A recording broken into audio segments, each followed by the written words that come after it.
Students, welcome to my channel Numacy maths classes. तो आज के वीडियो में हम सॉल्व करने वाले हैं CBSE sample paper maths standard का क्लास 10th का।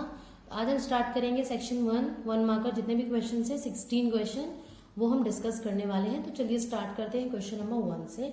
क्वेश्चन नंबर 1 में गिवन है if x into y is equal to 180, मतलब दो नंबर हैं x और y जिनका प्रोडक्ट हमें 180 दिया हुआ है and HCF of x and y is 3, यानी कि इन दोनों नंबर x और y का HCF है 3। Then find the LCM of x and y, हमें x और y का LCM फाइंड आउट करना है। ये फर्स्ट चैप्टर का क्वेश्चन है जिसमें हम फॉर्मूला पढ़ते हैं कि किसी दो नंबर का HCF और LCM का प्रोडक्ट इक्वल होता है उन दोनों नंबर्स के प्रोडक्ट ऑफ टू नंबर्स के। इस क्वेश्चन में HCF आपको दिया हुआ है 3 इंटू LCM आपको फाइंड आउट करना है, तो LCM एज इट इज रहेगा। x इंटू वाई, दोनों नंबर का प्रोडक्ट कितना गिवन है 180, तो LCM कितना हो जाएगा आपके पास 180 अपॉन 3 यानी कि 60। तो आंसर हो गया हमारा LCM of x and y is 60। इसका एक और वाला पार्ट और गिवन है the decimal representation of 14587 will terminate after how many decimal places. इसमें कैसे चेक करते हैं, जैसे हमें ये नंबर दिया हुआ है, नीचे हमारा पहली बात तो 2 और 5 का मल्टीपल होना चाहिए, अगर नहीं है तो हमें बनाना पड़ता है। अब जैसे 5 की पावर 4 है, दोनों की पावर सेम होनी चाहिए, यानी कि यहाँ 2 की पावर 1 है, अगर मैं 2 की पावर 3 से मल्टीप्लाई कर दूं तो 3 + 1 4 हो जाएगा, 2 की पावर 4 हो जाएगी। तो ऊपर भी मुझे 2 की पावर 3 से मल्टीप्लाई करना पड़ेगा। अब सिर्फ नीचे चेक करो, 2 की पावर 4 हो गई, 5 की पावर भी 4 हो गई, यानी कि क्या बन गई 10 की पावर 4 हो गई। 2 5 से 10 होता है, कंबाइन कर दिया 10 की पावर 4, यानी कि 1 2 3 4 जीरोस हो गई। मैं सिर्फ डिनोमिनेटर आपको एक्सपैंड करके दिखा रही हूँ, ऊपर ये एज इट इज चलता रहेगा, ठीक है। यानी कि जितनी जीरोस नीचे होती है उतने डेसिमल प्लेसेस आता है हमारा, 4 जीरोस है, तुम्हारा आंसर हो गया आफ्टर 4 डेसिमल प्लेसेस। आई होप क्लियर हो गया होगा ये वाला पार्ट। आपको अगर 5 कम दिया होता, 2 ज्यादा दिया होता तो 5 से मल्टीप्लाई करते ताकि सेम पावर बन जाए। उतने नंबर से मल्टीप्लाई करना है कि आपकी पावर जो है वो सेम बन जाए। नाउ सेकंड क्वेश्चन है if the sum of the zeros of quadratic polynomial this is 3, हमें सम 3 दिया हुआ है, find the value of k। देखो इक्वेशन होती है जनरल ये हमारी ax² + bx + c। ओके, मान लो अल्फा और बीटा हमारे रूट्स है। अगर अल्फा बीटा रूट्स होते हैं तो sum of roots alpha plus beta की वैल्यू होती है -b अपॉन a के।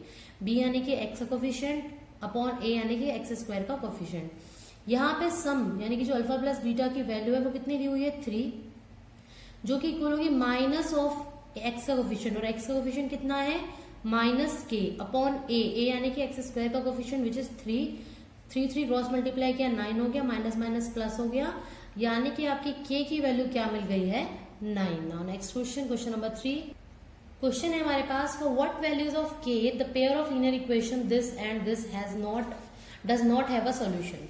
देखो हमारे पास कुछ प्रॉपर्टी होती है a1 bye a2, b1 bye b2 and c1 bye c2। अभी a1 b2 ये सब होते क्या है, दो इक्वेशन होती है a1x + b1 y + c1 is equal to 0।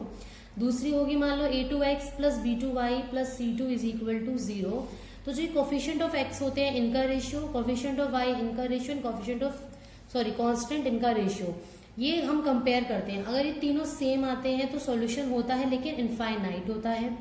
अगर क्या होता है हमारा कि तीनों ही इक्वल नहीं है तो यूनिक सॉल्यूशन होता है। अगर दो इक्वल है बट वो तीसरे के इक्वल नहीं है तब हमारा होता है नो सॉल्यूशन। यानी कि नो सॉल्यूशन के लिए ये होता है, सारे वैल्यूज पुट करेंगे, a1 यानी कि x का coefficient which is 3 upon a2 यानी कि दूसरी इक्वेशन में x का coefficient which is 6 equals to b1 यानी कि y का कोफिशिएंट 1 है, b2 यानी कि इसमें y का coefficient which is k not equals to c1 3 upon 8। मतलब -3 -8 आना चाहिए वैसे, क्योंकि हम इसको इधर लेके जाते हैं तो वो माइनस से माइनस कट जाएगा। अब इसको क्रॉस मल्टीप्लाई करेंगे तो 3k 6 बन जाए 6, तो k की वैल्यू मिल गई 6 अपॉन 3, यानी कि k की वैल्यू 2 के लिए जो इक्वेशन है उनका सॉल्यूशन नहीं होगा। नेक्स्ट क्वेश्चन है क्वेश्चन नंबर 4 3 चेयर और 1 टेबल का जो टोटल कॉस्ट है वो 1500 है एंड 6 चेयर्स एंड 1 टेबल का कॉस्ट ₹2400 है। हमें इसकी लीनियर इक्वेशन बनानी है। मान लो कि जो कॉस्ट है अगर 1 चेयर का मैं x मान लेती हूँ और कॉस्ट ऑफ 1 टेबल में ₹y मान लेती हूँ। मुझे नहीं पता कितने रुपीज की एक टेबल एक चेयर मुझे कंबाइंड दिया हुआ है। एक चेयर का कॉस्ट अगर x रुपीज है,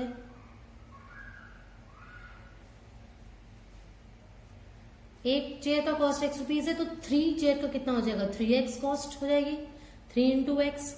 मान लो एक चेयर के 100 रुपए है तो 3 चेयर के 3 इंटू 100, 300 हो जाएंगे, इसलिए 3x कर दिया। 1 टेबल का तो y है, तो कंबाइंड जो टोटल कॉस्ट है वो 3x प्लस y होगी, जो कि इक्वल है 1500 की।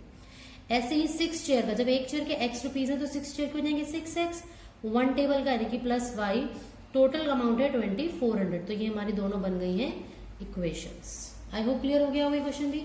नाउ फिफ्थ क्वेश्चन है, which term of the AP this is zero. कौन सी टर्म जीरो है, nth टर्म, यानी कि हमसे n पूछा है और टर्म जीरो दी हुई है, यानी कि कोई an टर्म है, मुझे नहीं पता 4th है, 5th है, 8th है, 9th है, an लिख लिया मैंने कि an कोई टर्म है वो जीरो है। a फर्स्ट टर्म 27 है और d कैसे निकालते हैं, second term minus first term, यानी कि 3 आएगा माइनस का, क्योंकि बड़े वाले के आगे का साइन आता है। फॉर्मूला लिखेंगे हम an का, जो कि होता है a plus n minus 1 into D. an की वैल्यू 0, a की वैल्यू कितनी है 27 प्लस n नहीं पता है, n माइनस 1 इंटू डी कितना है -3। प्लस का 27 इधर ले आएंगे, माइनस का 27 हो गया, -3 से जब n को मल्टीप्लाई किया -3n, माइनस माइनस प्लस 3 बन जा 3 हो गया। इस प्लस के 3 को इधर ले आएंगे तो बन जाएगा माइनस का 3 और इधर -3n एज इट इज रह जाएगा। सेम साइन है, ऐड होंगे, 27 3 होता है 30, वो भी माइनस का, और ये -3n, माइनस से माइनस कैंसिल, 3 को डिवाइड में ले आएंगे 30 के, तो n की वैल्यू मुझे कितनी मिल गई है 10, यानी कि जो 10th टर्म रही होगी ना, 10th टर्म वो हमारी 0 आ जाएगी। नेक्स्ट क्वेश्चन करते हैं, क्वेश्चन नंबर 6 क्वेश्चन से पहले इसका एक और में पार्ट भी था। In an arithmetic progression if d is -4, n is 7, an is 4, then find a। अब an गिवन है तो यानी कि मुझे an का फॉर्मूला यूज करना पड़ेगा, जो कि होता है a plus n minus 1 into D. अभी बताया था लास्ट क्वेश्चन में। सारी वैल्यूज जो तुम्हें पता है वो पुट कर दो। an की वैल्यू 4, a नहीं पता है, n कितना है 7, 7 माइनस 1 इंटू डी यानी कि माइनस का 4 is equal to a plus 7 minus 1 6 होता है, 6 इंटू माइनस का 4, तो ये हो जाएगा, देखो प्लस माइनस, माइनस 6 4 जा 24, माइनस का 24 हम इधर ले आएंगे तो प्लस का 24 हो जाएगा, यानी कि जो a है फर्स्ट टर्म है आपकी वो आ गई है 28। Now next question, question number 6 है हमारा। For what value of k the equation 9x² plus 6kx plus 4 is equal to 0 have equal roots. देखो हमारे पास ये इक्वेशन होती है ax² plus bx plus c is equal to 0, right. 3 condition होती है हमारी। अगर b² माइनस 4ac की वैल्यू, b² माइनस 4ac कहां से निकालोगे आप, इस इक्वेशन से, जिसमें जो b है आपका वो होगा x का कोफिशिएंट, a होगा x² का कोफिशिएंट, c होगा कांस्टेंट टर्म। अगर वो पॉजिटिव आता है तो हम बोलते हैं रियल रूट्स होंगे। ओके, नेक्स्ट हम पढ़ते हैं, अगर इसकी वैल्यू इक्वल टू 0 आती है तो हम बोलते हैं इक्वल रूट्स होंगे। ऊपर रियल रूट्स होते हैं लेकिन डिफरेंट आए थे। लेकिन अगर b² माइनस 4ac की वैल्यू नेगेटिव होती है तो हम कहेंगे कि नॉट रियल रूट्स नहीं होंगे। फाइन। अब ये जो इक्वेशन है 9x² प्लस 6kx प्लस 4, इसमें आपका a क्या हो गया 9, b यानी कि x coefficient which is 6k and c आपका क्या हो जाएगा 4, ठीक है। वैल्यू पुट करते हैं, b² minus 4ac equals to 0, क्योंकि इक्वल रूट्स बोला है, लिखेंगे हम equation has equal roots therefore b² minus 4ac is equal to 0। Now b है 6k² माइनस 4a यानी कि 9c यानी कि 4 इज इक्वल टू 0। 6 का स्क्वायर 36, k² माइनस, इन तीनों को मल्टीप्लाई करो 144 आएगा इज इक्वल टू 0। माइनस का 144 जब इधर लेके आएंगे तो प्लस का 144 बनेगा, तो k² की वैल्यू आएगी 144 अपॉन 36 यानी कि 4 पे कट जाता है। k² 4 है तो k की वैल्यू क्या होगी √4 यानी कि प्लस माइनस 2। तो फाइनल आंसर हमारा आ गया है k की value plus minus 2। I hope clear हो गया होगा question. Now next question, question number 7 है, find the roots of the equation. बहुत ही इजी क्वेश्चन है, बहुत ही सिंपल इक्वेशन दी हुई है। आपको दिया हुआ x² plus 7x plus 10 is equal to 0। यहाँ 1 है, 1 इंटू 10 यानी कि आपको ऐसा नंबर ढूंढना है जिससे मल्टीप्लाई करके 10 आता है और ऐड सब्ट्रैक्ट करके 7 आता है। देखो 10 किस किस को मल्टीप्लाई करके आता है, तो 1 इंटू 10 आता है या 2 इंटू 5 आता है, और 2 प्लस 5 7 होता है। बहुत ही ईजी हो गया। तो यानी कि हम लिखेंगे 5x प्लस 2x, क्योंकि इन दोनों को ऐड करेंगे तो 7x बनेगा और मल्टीप्लाई करेंगे तो 10x² बनेगा। प्लस का 10 इज इक्वल टू 0। पहली दो में से जो कॉमन आता है वो लिखते हैं, दूसरी दो में से जो कॉमन आता है वो लिखते हैं। तो यहाँ से सिर्फ x कॉमन आ रहा है, एक x लूंगी तो यहाँ एक x बचेगा, प्लस एक x में ले जा चुकी हूँ तो यहाँ से बचेगा 5, प्लस इन दोनों में से क्या कॉमन है, सिर्फ 2 कॉमन लिया तो यहाँ बचा x, प्लस 10 ले गई, 10 में से 2 ले गई तो 2 5 जा 10। और ध्यान रखना अगर आप क्वेश्चन ठीक कर रहे हो तो ये दोनों ब्रैकेट आपकी सेम आएंगे। इन दोनों ब्रैकेट्स को कंबाइन करके एक लिख देते हैं हम, और इनका एक ब्रैकेट बना देते हैं बाहर वालों को, x + 2 इज इक्वल टू 0। अब दो टर्म इक्वल टू 0 तभी हो सकती है या तो उनमें से कोई एक 0 हो या फिर वो दोनों ही 0 हो। तो ये हमने इक्वल टू 0 रख लिए हैं, तो यहाँ से x की वैल्यू आपकी -5 आएगी और यहाँ से x की वैल्यू +2 को उधर ले जाएंगे -2 आएगी। देयरफॉर जो आपके रूट्स आए हैं वो हो गए -5 and -2। Now next question, question number 8। 7th question का जो और पार्ट है उसमें गिवन है, for what values of a quadratic equation 30ax² - 6x + 1 has no real roots. अभी एक लास्ट क्वेश्चन मैंने आपको बताया था, इसी का और वाला पार्ट था, उसमें हमने रियल रूट्स इक्वल रूट्स के लिए रखा था b² - 4ac is equal to 0 को, और मैंने बताया था नो रियल रूट्स कब आते हैं, when b² - 4ac is less than 0, d discriminant जिसे बोलते हैं। तो अब यहाँ से a की वैल्यू क्या है 30a, वेयर जो आपका इस इक्वेशन को कंपेयर करो तो x² कोएफिशिएंट 30a होगा, एंड b कितना है x coefficient which is -6 and c कितना है 1 कांस्टेंट टर्म। यहाँ पुट करेंगे b² यानी कि -6 का स्क्वायर -4a कितना है 30a इंटू c कितना है 1 is less than 0, minus minus plus 6 का स्क्वायर 36 -4 3 12 120a लेस देन 0।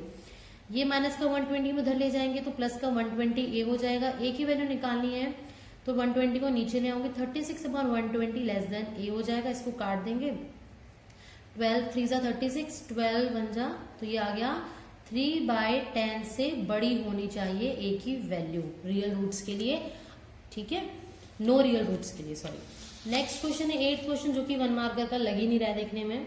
इसमें है if PQ is 28 centimetre then find the parameter of triangle PLM। Parameter यानी कि हमें फाइंड आउट क्या करना है, PL यानी कि इन सभी लेंथ्स का सम LM + PM, ठीक है। अब हमें देखो क्या दिया हुआ है, PQ की वैल्यू दी हुई है, मतलब सारा क्वेश्चन में घुमा फिरा के PQ की फॉर्म में लाना है जिससे हम वैल्यू पुट कर पाए।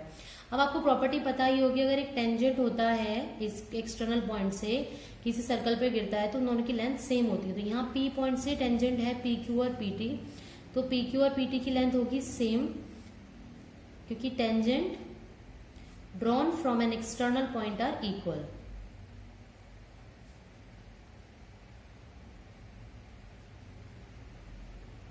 ओके इसी तरह ध्यान से देखिए तो L पॉइंट से ये LQ और LN भी एक टेंजेंट है, यानी कि LQ और LN भी इक्वल होगा, एंड M पॉइंट से ये MN और MT भी इक्वल है, MN और MT भी इक्वल है। ये तीन चीज क्लियर हो गई। अब हमें जो शो करना है उसी को लेट कर लेते हैं, PL + LM + PM। इस LM को मैं ओपन करके LN + NM लिख सकती हूँ, तो मैंने इसको लिख लिया LN प्लस क्या लिख लेंगे हम इसे NM + PM। अगर आप ध्यान से देखो PL + LN है ना, ये है PL + LN। नाउ NM की वैल्यू क्या है आपके पास, अब यहां से हम वैल्यू पुट नहीं कर सकते हैं, लेकिन हम इसको यूज कर सकते हैं। कैसे करेंगे देखो, अगर मैं इन दोनों इक्वेशंस को ऐड कर देती हूँ फर्स्ट वाली दो को, तो देखो आपको क्या मिलेगा, ध्यान से देखेंगे। या फिर हम एक काम और कर सकते हैं कि जो ये PQ = PT हमें गिवन था ना, PQ को मैं ओपन करके लिख सकती थी PL + LQ लिख सकती हूँ, ये ज्यादा इजी रहेगा, इसी मेथड को फॉलो करेंगे। PL + LQ और PT को मैं लिख सकती हूँ PM + MT, राइट। अब ध्यान देना LQ की वैल्यू है LN, LQ की वैल्यू है LN, और मैं ऐसे क्यों लिख रही हूँ क्योंकि यहाँ मुझे PL और LN की जरूरत है इसलिए, ठीक है। नाउ PM तो PM है, तो PM यहाँ है, और MT की वैल्यू मैं MN यहाँ से पुट कर देती हूँ, तो PM + MN। अब आप ध्यान देना कि जो ये PL + LN है वो PM + MN के इक्वल आ गया, यानी कि ये वाली सम इस सम के इक्वल है। तो मैं इस NM + PM की जगह भी क्या पुट कर लेती हूँ PL + LN, ओके, ये जुड़ जाएगा, तो ट्वाइस ऑफ PL + LN आ जाएगा दोनों का सम। नाउ PL + LN तो कुछ है नहीं, तो ऐड हो नहीं सकता, लेकिन LN जो है वो LQ के इक्वल है, और ये तो ऐड हो ही सकता है। LN LQ के इक्वल है बाय इक्वेशन 1 लिख लेते हैं ऐसे, तो ट्वाइस PL + LQ हो जाएगा, क्योंकि PL + LQ हमारा PQ था, इसलिए मैंने ऐसे ही पुट कर दिया ट्वाइस ऑफ PQ आ गया, PQ की वैल्यू है 28, तो आंसर आ गया हमारा 56 सेंटीमीटर। आई होप क्लियर हो गया होगा। थोड़ा सा ट्रिकी था, हमें ये सब यूज करना था क्योंकि इसमें 9th क्वेश्चन है, if two tangents are inclined at 60 degree, अगर दो टेंजेंट है जो कि 60 डिग्री पे इंक्लाइंड है, मतलब ये वाला एंगल 60 डिग्री है, और सर्कल ऑफ रेडियस है 3 सेंटीमीटर, ये भी 3 हो जाएगा। Find the length of each tangent, हमें ये फाइंड आउट करना है। मान लो ये O है, ये A है और ये B है, तो हमें फाइंड आउट करनी है लेंथ ऑफ AB। हमें AB फाइंड आउट करना है। OA की वैल्यू 3 दी हुई है, एंगल OB नहीं, ये C मान लेते हैं अगर, तो CBA 60 डिग्री दिया हुआ है। ये हमारे पास एक थ्योरम होती है कि अगर इस तरह से लाइन ड्रॉ की जाती है ना, तो वो दोनों एंगल इक्वल होते हैं, क्योंकि ये दोनों जो ट्राइंगल्स बनते हैं हमारे कॉन्ग्रेंट होते थे, तो बाय CPCT दोनों एंगल इक्वल आते थे। बट यहाँ हम ये शो नहीं करेंगे, 1 मार्क का क्वेश्चन है, तो हम डायरेक्ट लिखेंगे एंगल OBA जो है वो आधा होगा 60 का, यानी कि 30 डिग्री का होगा। अब आप ध्यान देना, क्योंकि आपको ये वैल्यू निकालनी है, और ध्यान, रेडियस से जब भी एक लाइन ड्रॉ की, मतलब सेंटर से एक रेडियस ड्रॉ किया जाता है टेंजेंट पे, वो हमेशा 90 डिग्री का होता है। अगर मैं इस ट्रायंगल को ऐसे अलग से लिख लूं तो ये OAB ऐसे बन गया, जिसमें आपका ये वाला एंगल जो है ना OBA वो 30 डिग्री है। तो यहाँ पे 9 चैप्टर वाला हम यूज कर सकते हैं कि tan 30 is equal to OA upon AB, कर सकते हैं ना। OA upon AB is tan 30 degree trigonometric ratio से, और OA की वैल्यू 3 गिवन है, AB नहीं पता, और tan 31 अपॉन √3 होता है, क्रॉस मल्टीप्लाई करेंगे तो 3√3 वैल्यू आ जाएगी आपकी AB की, 3√3 सेंटीमीटर। क्योंकि ये वाली चीज याद है ना आपको, परपेंडिकुलर अपॉन बेस आपका tan थीटा होता है क्योंकि। ओके, नाउ नेक्स्ट क्वेश्चन करते हैं, क्वेश्चन नंबर 10। क्वेश्चन नंबर 10 से पहले एक और पार्ट रह गया है। PQ is a tangent to a circle with centre O at point P। PQ एक टेंजेंट है, ठीक है, फ्रॉम पॉइंट O। ये थोड़ा डायग्राम सही नहीं बना है, एक और बना लेती हूँ मैं, क्योंकि हमें ना ये बोला गया कि OPQ एक आइसोसेलेस ट्रायंगल है, तो इस टाइप से बनाना है कि वो थोड़ा आइसोसेलेस ट्रायंगल तो लगे। O हो गया, ये P हो गया, और ये Q। ये एक ट्रायंगल है जिसमें आइसोसेलेस ट्रायंगल है, मीन्स आपकी ये जो साइड्स हैं PQ और ये हमारी क्या होंगी, दोनों इक्वल होंगे आइसोसेलेस में। आप OP और OQ को इक्वल नहीं कह सकते हैं, क्योंकि ये वाला एंगल है, मैंने बताया था 90 डिग्री का होता है, इसके अकॉर्डिंग तो ये भी 90 का है, और ऐसा हो नहीं सकता क्योंकि 90, 90, 180, तो थर्ड वाले एंगल की कुछ तो वैल्यू होगी ना। इसलिए हमारी अगर ट्राइंगल OPQ एक आइसोसेलेस ट्राइंगल है अगर आपका, तो आपकी लेंथ PQ जो है वो इक्वल हो जाएगी OQ के। ओके, तो अब PQ जो है आपकी OQ के इक्वल हो गई है, तो आपका जो कौन सा वाला सॉरी PQ OQ की नहीं OP के इक्वल होगी, तो आपके कौन कौन से दो एंगल इक्वल आए। हम एक प्रॉपर्टी पढ़ते हैं, अगर दो ट्राइंगल की एक ट्राइंगल की दो साइड सेम होती हैं तो उनके ऑपोजिट एंगल सेम होते हैं। यानी कि अगर ये O है और ये क्या नाम है P है और ये Q है, ठीक है, और आपकी ये OP और PQ इस बार इक्वल है। OP और PQ, ध्यान रखना OQ इक्वल नहीं है, चाहो तो मैं इसको ऐसे नाम भी दे सकती हूँ, उसको कोई फर्क नहीं पड़ेगा। आप ये वाली साइड और ये वाली साइड इस बार सेम है, ये नहीं है, इस बार ये एंगल और ये एंगल सेम होंगे। ओके, कौन से दो एंगल हो गए हैं आपके, angle O and angle Q same हो गए हैं। तो अब जानते हैं हम कि O plus P plus Q, इन तीनों का सम आपका 180 डिग्री आता है। O और Q सेम है, तो मैं इस O की जगह Q लिख सकती हूँ, ठीक है, क्योंकि दोनों सेम है 180 डिग्री। Q ऐड होके ट्वाइस ऑफ Q हो जाएगा, प्लस PP कितना, देखो ये मैंने बताया था 90 डिग्री का होता है, जिसकी वैल्यू है 90 degree is equal to 180 degree. तो ट्वाइस ऑफ Q आपका आ जाएगा 180 माइनस 90, तो 90 हो जाएगा। तो एंगल Q की वैल्यू आएगी 90/2 यानी कि 45 डिग्री। आई होप क्लियर हो गया होगा। क्वेश्चन थोड़ा सा कंफ्यूजिंग हो गया था, बट डोंट माइंड, ऐसे आप ध्यान रखना कि ये एंगल हमारा 90 डिग्री होता है, तो ये वाली साइड हमारी जो है, मतलब ये जो एंगल जिसको देखिए वो इक्वल नहीं होगा, मतलब ये वाली साइड इसकी इक्वल तो कभी भी नहीं हो पाएगी। हाँ, ये दोनों इक्वल होंगी जिससे कि हमारा ये एंगल छूट जाए। तो हमने इन दोनों एंगल्स को इक्वल किया, OP और PQ को, तो ये दोनों एंगल हमारे सेम आ गए। ये 90 था तो ये 45 हो जाएंगे। आई होप क्लियर हो गया होगा ना। क्वेश्चन नंबर 10 में दिया हुआ है ट्राइंगल ABC, एक ट्राइंगल है हमारा ABC, जिसमें D और E पॉइंट है साइड AB और AC पे, such that DE is parallel to BC। हमने एक थ्योरम पढ़ी थी, BPT थ्योरम, के अगर आपकी दो लाइन पैरेलल होती हैं ये वाली, तो हमारे इनका रेशियो ये AD/DB इक्वल हो जाता है AE/EC के। सारी वैल्यूज पुट कर दो। AE कितना दिया हुआ है 2, EC नहीं पता, AD 3dB 4.5 क्रॉस मल्टीप्लाई कर लो, ये दोनों मल्टीप्लाई होंगे 4.5 इंटू 2 9 हो जाएगा और ये 3EC हो जाएगा। 3 आ जाएगा डिवाइड में तो 9/3 इज इक्वल टू EC, तो 3 3 9 होता है, तो EC कह लो या CE कह लो, एक ही बात होती है।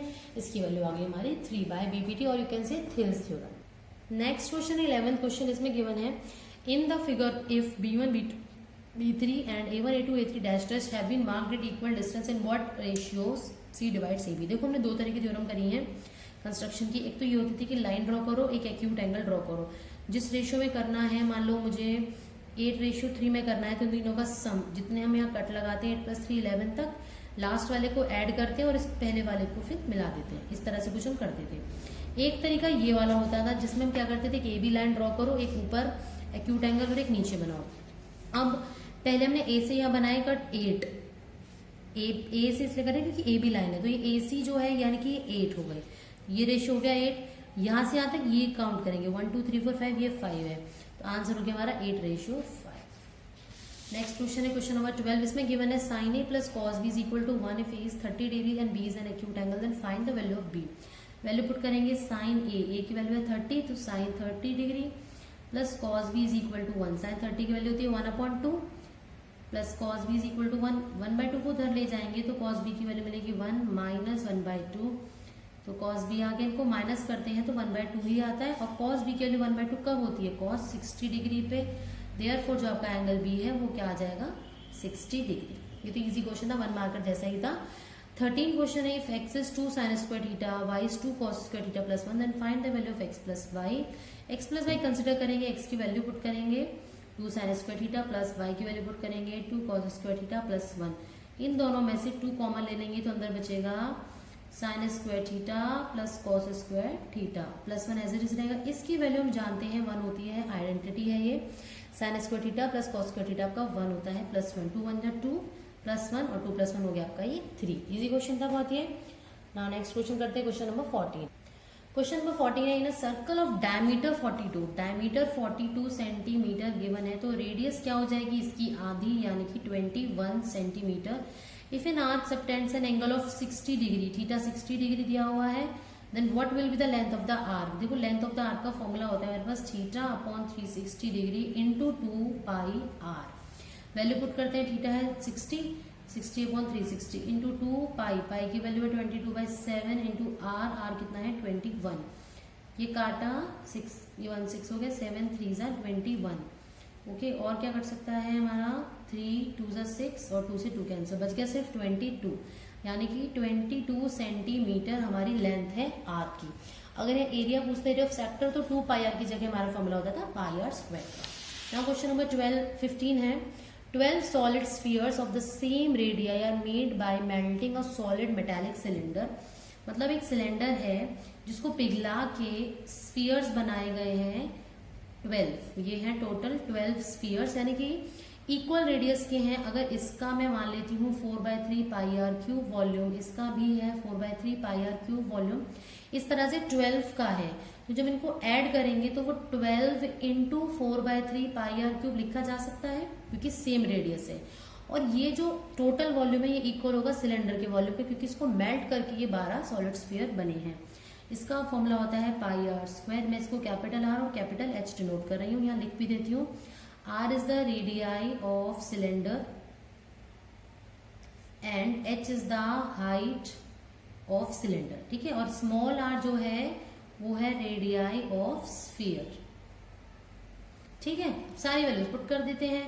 पाई आर स्क्वायर, आर कितना है देखो, डायमीटर 2 है तो हाइट रेडियस कितनी हो जाएगी 1 का स्क्वायर इंटू एच 16 है हाइट, और 12 इंटू 4/3 पाई आर क्यूब, मुझे आर तो नहीं पता है, 3 4 12, पाई से पाई कैंसिल, 1 का स्क्वायर 1 होता है, 1 इंटू 16 16 ही रहेगा, 4 4 16 आर क्यूब, 16 से 16 भी कट गया, बच गया यहाँ 1 की वैल्यू आर क्यूब है तो मैं इसको 1 का क्यूब भी लिख सकती हूँ 1 क्यूब को, क्योंकि वैल्यू 1 होती है, तो यहाँ से हमें आर मिल गया 1, यानी कि जो रेडियस है स्फीयर की वो आ गई है 1 सेंटीमीटर। तो जो डायमीटर है, डायमीटर कितना होगा, दुगना होता है, तो 2 इंटू 1 यानी कि 2 centimetre. Now the last question, question number 16, इसमें हमें गिवन है find the probability of getting a doublet in a throw of pair of dice. देखो पेयर ऑफ डाइज हम कर रहे हैं, मतलब इस तरह से आउटकम बनते हैं 1 1 1 2 1 3 ऐसे 1 6 तक।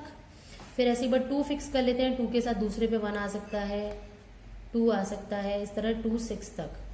इसी तरह 3 1 से लेके 3 6 तक, 4 1 से लेके 4 6 तक, 5 1 से लेके 5 6 तक एंड 6 1 से लेके 6 6 तक। ये तो हो गए टोटल हमारे आउटकम्स। तो कितने आउटकम्स आए हमारे? टोटल 36 है। देखो 6 इस लाइन में है और टोटल 6 लाइन है, तो 6 इंटू 6 हो गए 36। अब डबलेट पूछा है, तो नंबर ऑफ डबलेट्स कितने होते हैं? डबलेट का मतलब होता है सेम सेम जो होता है, जैसे 1 1 2 2, ऐसे यहाँ एक 3 3 मिलेगा, यहाँ 4 4 मिलेगा, यहाँ 5 5 और 6 6। टोटल कितने हुए? 6 ही तो हुए। तो जो प्रोबेबिलिटी है वो कितनी हो जाएगी? Number of favourable outcomes 6 upon number of possible outcome, यानी कि 36। तो 6 1 6 6 6 36। Answer is 1/6। And last part है, और पार्ट में गिवन है हमें find the probability of getting a black queen when a card is drawn at random from a well shuffled card of pack of 52 cards. तो total outcomes जो हैं वो आपके हो जाएंगे 52। ब्लैक क्वीन, अब ध्यान देना, हर तरह के कार्ड में एक क्वीन होती है। ब्लैक कार्ड्स हमारे पास होते हैं एक स्पेड का और एक क्लब का, यानी कि एक क्वीन इसमें होगी और एक क्वीन हमारी इसमें होगी। तो टोटल क्वींस जो है ब्लैक क्वीन वो कितनी हो जाएंगी हमारे पास? 2। टोटल ब्लैक क्वींस हमारी 2 हो गई हैं, तो प्रोबेबिलिटीज की कितनी आएगी? दिस अपॉन टोटल, यानी कि 1/26। आज की वीडियो में सिर्फ 16 क्वेश्चन तक डिस्कस करेंगे। नेक्स्ट वीडियो में हम इसकी केस स्टडीज वाले क्वेश्चन डिस्कस करेंगे। आई होप आपको क्वेश्चन समझ में आ गए होंगे। इन केस कोई क्वेश्चन समझ में नहीं आया है, किसी क्वेश्चन में डाउट है, तो आप कमेंट सेक्शन में कमेंट करके जल्दी से पूछिए। मिलते हैं नेक्स्ट वीडियो में, इसीलिए मेरे चैनल को सब्सक्राइब कर लें ताकि आप मेरी नेक्स्ट वीडियो टाइम पे मिल जाए आपको। ओके, मिलते हैं नेक्स्ट वीडियो में, तब तक keep watching and bye bye.